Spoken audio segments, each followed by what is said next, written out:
ఒక విచిత్రమైనటువంటి పరిస్థితి ఏంటి అంటే ఎప్పుడైనా సరే అందరూ అనుకునేదానికి భిన్నంగా జరిగేటటువంటి పరిణామాలు కొన్నిసార్లు ఉంటాయి. అందులో ఎర్ర సముద్రంలో హౌతీలకి అమెరికాకి ఏంటి గొడవ, హౌతీలకి బ్రిటన్ వాళ్ళకి ఏంటి గొడవ, హౌతీలకి భారత్కి ఏంటి గొడవ, ప్రపంచంలో ఏ దేశానికి హౌతీలతో గొడవ లేదు. హౌతీలకు గొడవ ఇజ్రాయెల్తో.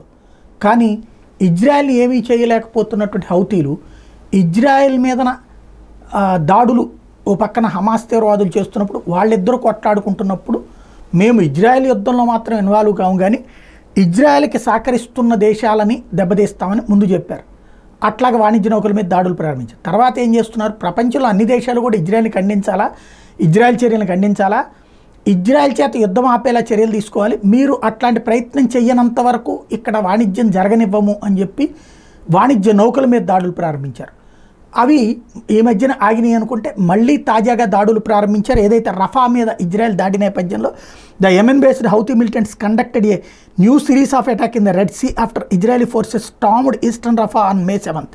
The UK Maritime Trade Organization reported that an unidentified merchant ship 82 nautical miles south of Aden, Yemen faced two explosions in close proximity. The US CENTCOM said it had shot down a Houthi drone over the Red Sea on May 7th and announced the Dwight D. Eisenhower supercarrier resumed its operations in the Red Sea. ఇది ఓ పక్కన యుద్ధానికి సంబంధించినటువంటి తరహాలోనే యుద్ధ నౌకలను అక్కడికి పంపించినటువంటి Britain కానీ America కానీ సైలెంట్ కూర్చుంటే ఈలోపు వాణిజ్య నౌకల మీద దాడికి హౌతీ తెగబడింది. వెంటనే ఆ డ్రోన్ని ధ్వంసం చేసింది బ్రిటన్.